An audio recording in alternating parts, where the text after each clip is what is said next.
La princesa Elena, autora Julia de Asensi. Aquel príncipe tan amado de sus súbditos, casado con la princesa Rosalía, que presenté a mis lectores en el cuento titulado Pedro y Perico, tenía un hermano menor llamado Enrique, que al morir sus padres había heredado también numerosos estados y grandes bienes de fortuna. Así como los primeros no habían tenido de su feliz unión más que un hijo, Enrique y su esposa, la princesa Amalia, no tenían más que una niña, a la que habían dado el nombre de Elena. La heredera del principado, porque en él podían las hembras ser sucesoras, era una criatura bellísima, de cabellos rubios y ojos azules, frente despejada y tez blanca teñida de un ligero sonrosado. Rodeada de cuidados solícitos, la princesita podía vivir tranquila, si no contenta, en el soberbio palacio donde habitaba. Y si digo que no vivía contenta, es porque la princesa amaba todo aquello de que se la privaba: correr por el campo, tener por amigas a niñas de su edad, ser expansiva sin que se tomasen sus demostraciones por familiaridades poco en armonía con su alto rango, no estar constantemente vigilada, en fin, olvidar aquella etiqueta con que la mortificaban desde por la mañana hasta por la noche. Tenía varios profesores y una aya encargada de no separarse de ella ni un segundo. Cuando Elena paseaba en su carruaje, miraba con envidia a las niñas que jugaban, sin que nadie se lo impidiera, y con placer hubiera cambiado su suerte por la de cualquiera de aquellas criaturas.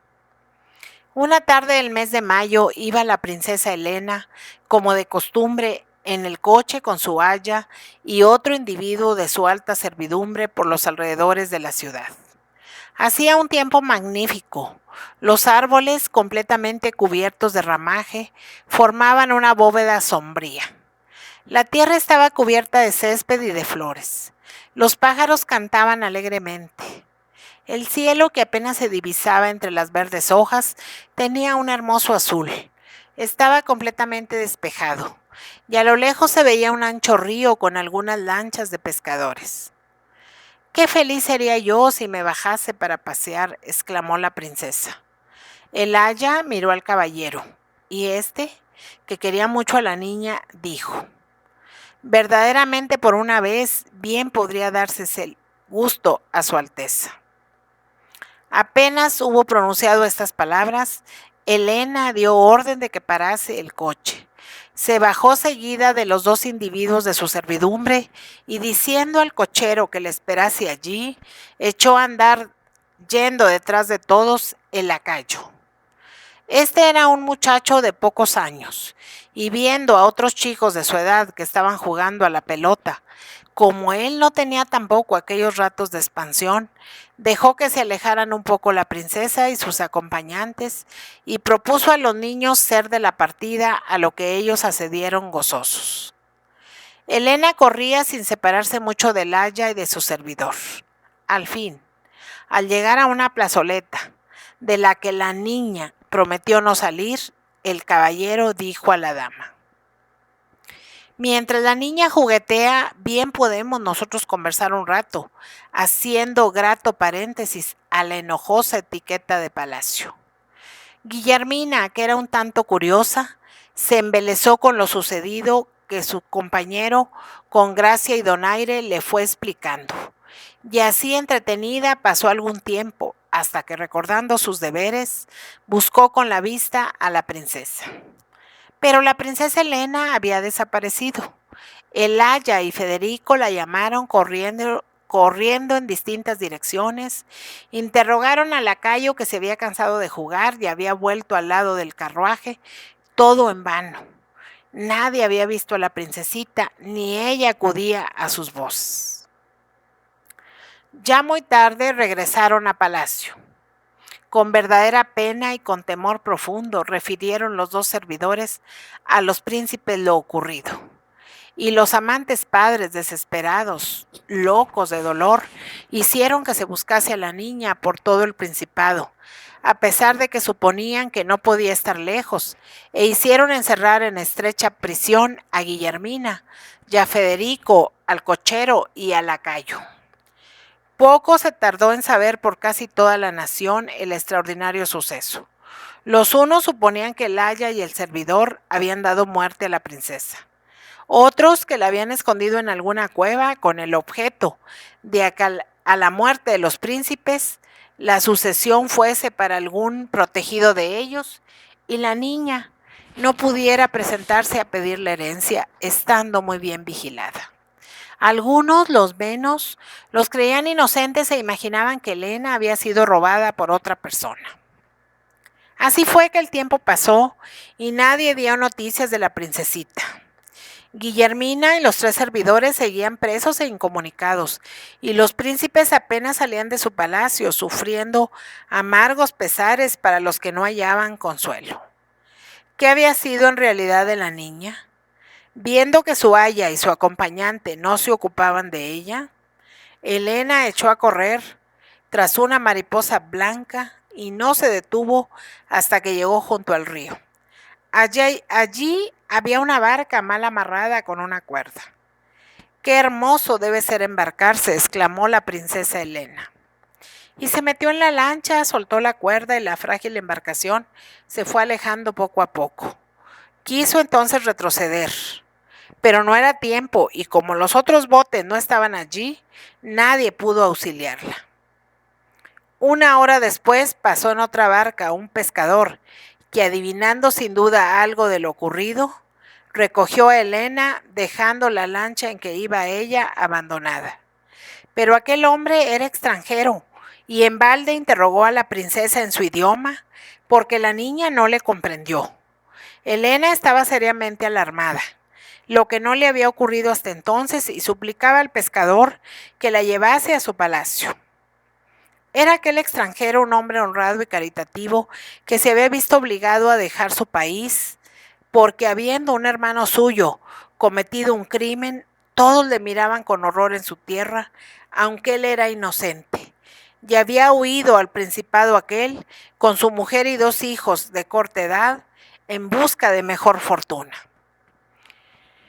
Vivían en una pequeña población que contaba escasos habitantes y se mantenían con los productos de la pesca que él iba a vender a la ciudad a un antiguo amigo suyo. La mujer y los niños del extranjero acogieron a la princesa con cariño. La hicieron comer manjares que ella jamás había probado y luego la acostaron con la otra niña en una pobre cama, donde la princesita no tardó en quedarse profundamente dormida. Al siguiente día tuvo que hacer la misma vida que los extranjeros: ayudar a la niña a limpiar la casa, comer modestamente y jugar algo con las 2 criaturas a las que entendía un poco, porque ya había empezado a aprender la lengua del país, lo que no ocurría a sus padres. Contó su historia a Elena, pero pareció a los chicos tan inverosímil que ni le creyeron ni le dieron importancia ninguna. A aquel lugar no habían llegado las pesquisas que se hicieron para buscar a la princesa, pues nadie imaginaba que se hubiera refugiado allí. La niña aprendió a coser y otras muchas cosas útiles que no sabía. Y el pescador y su mujer, viéndola de carácter tan dulce y bondadoso, le tomaron cariño y hicieron cuenta que tenían una hija más. Sus lujosas ropas se echaron a perder cuando llevó algún tiempo de estar en aquella población, y la princesita fue vestida pobremente como los otros 2 niños. Las joyas que llevaba, que consistían en 2 pulseras, un medallón con cadena de oro y algunas sortijas, fueron vendidas a las mujeres más ricas de la comarca para emplear su producto en efectos más útiles para Elena. Así, ella no conservó nada de lo que llevaba puesto cuando salió de su palacio. Como era naturalmente elegante y no ocultaba su historia a los muchachos que con ella jugaban en el pueblo, estos le hacían burla y le daban el nombre que por derecho propio le correspondía. Por más que allí nadie creía que su historia fuese real, la llamaban la princesa Elena.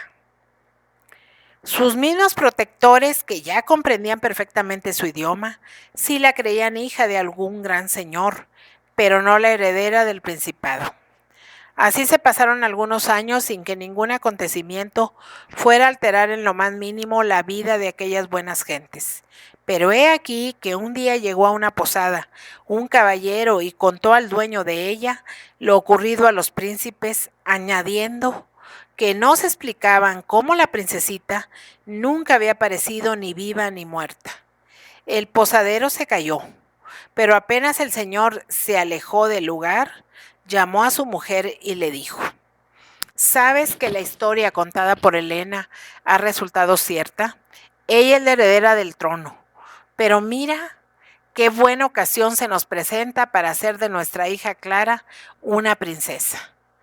Tiene la misma edad que la otra niña.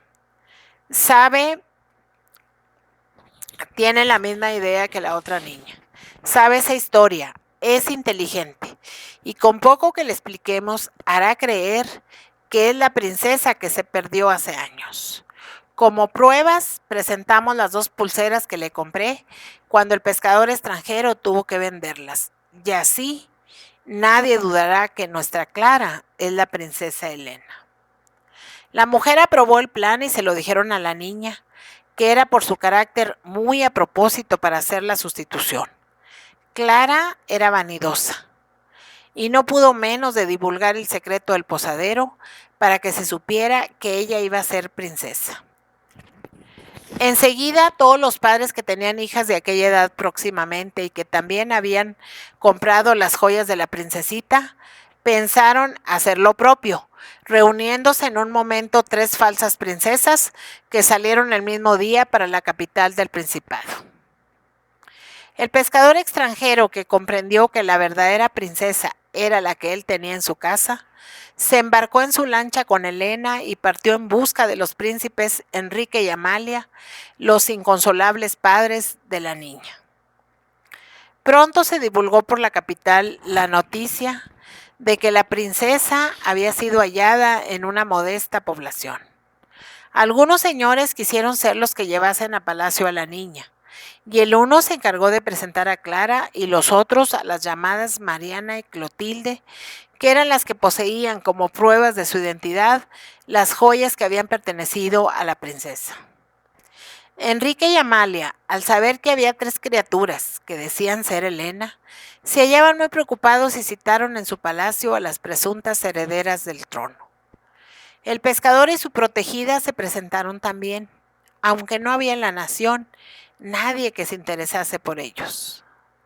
Los príncipes con algunos de sus vasallos se hallaban en un gran salón cuando fueron las niñas llevadas a su presencia.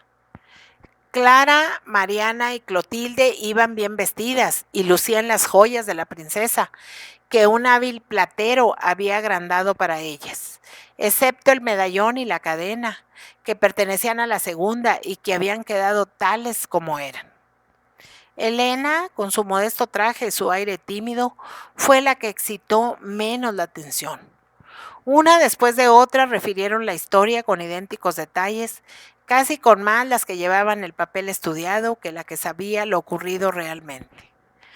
Los cortesanos no se atrevían a decir nada.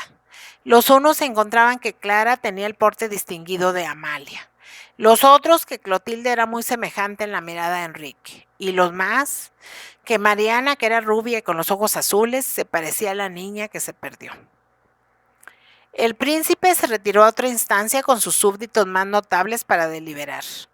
Nadie podía resolver el conflicto. De repente el bufón, que era un hombrecillo de la estatura de un niño de 2 años, con una cabeza descomunal y una joroba enorme, se detuvo ante Enrique y le dijo, tratándole con la familiaridad que le era propia: había una vez un gran señor que tenía frecuentes accesos de melancolía. Le regalaron un mono y este distrajo a su amo de tal manera que ya no necesitó más para ser feliz. Pero he aquí que un día se perdió el mono y el señor volvió a tener sus ratos de tristeza. Se ofreció una fuerte suma al que lo llevase a palacio. Ya antes de los 3 días le presentaron una docena de monos tan iguales al suyo que nadie podía distinguirlos. El Señor mandó abrir las puertas de su mansión y dio orden de que los dejasen sueltos. La mayor parte de ellos entró. Uno se dirigió a la sala, otros al despacho, cuál a la galería de cuadros o a la biblioteca. Uno pasó a la cocina y se fue derecho al sitio donde le daban de comer. Este es mi mono, dijo el señor. Pagó al que se lo había llevado y despidió a los otros. Príncipe Enrique, aplícate el cuento. Aunque hace 7 años que se perdió la princesa, algún recuerdo debe guardar de su palacio. Suelta las 4 chicuelas y comprenderás cuál es tu hija. No era malo el consejo, y además nadie había dado otro mejor. Clara fue la primera que recibió la orden de buscar su cuarto, y como era natural, se detuvo en la alcoba que encontró más próxima. Sin decirle si había acertado o no, se la hizo volver a la sala. Mariana fue más lejos, parándose en otra alcoba precedida de un tocador lujoso. Clotilde hizo poco más o menos lo mismo. Elena, que era la última, pasó por aquellos dormitorios sin fijar la atención en ellos, y no se detuvo hasta llegar a un oratorio. Aquí me parece que estaba, murmuró, pero mi cama la han quitado.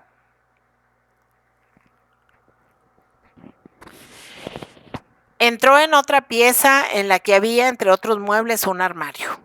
Lo abrió y sacó de él una muñeca vestida de blanco. Esta es la que me regaló Guillermina mi aya, prosiguió.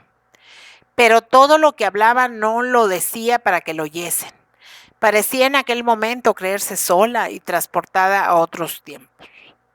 Sacó entre varios objetos los retratos de sus padres como eran algunos años antes, porque la pena los había cambiado tanto que ya no parecían los mismos, y los besó con profundo respeto. Otra prueba aún, dijo el príncipe Enrique, que vayan las niñas al jardín. Fueron en efecto, pero apenas habían entrado en él, un perro se dirigió hacia ellas. Ladró alegremente y luego, moviendo la cola, lamió las manos de Elena y le prodigó otras caricias. «Pobre león», exclamó ella, «¿te acuerdas todavía de mí?», y le besó con cariño. Ya no quedaba la menor duda, la única niña que no poseía la menor prueba de ser la hija de Enrique era la princesa Elena. Los padres no cesaban de abrazarla y los súbditos vitoreaban a los tres.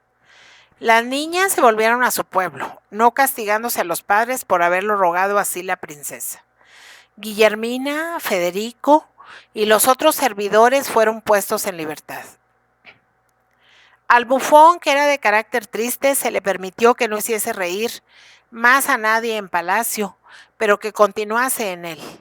Y el pescador y su familia obtuvieron grandes riquezas, porque la princesita los quiso siempre con ternura, recordando lo que por ella habían hecho.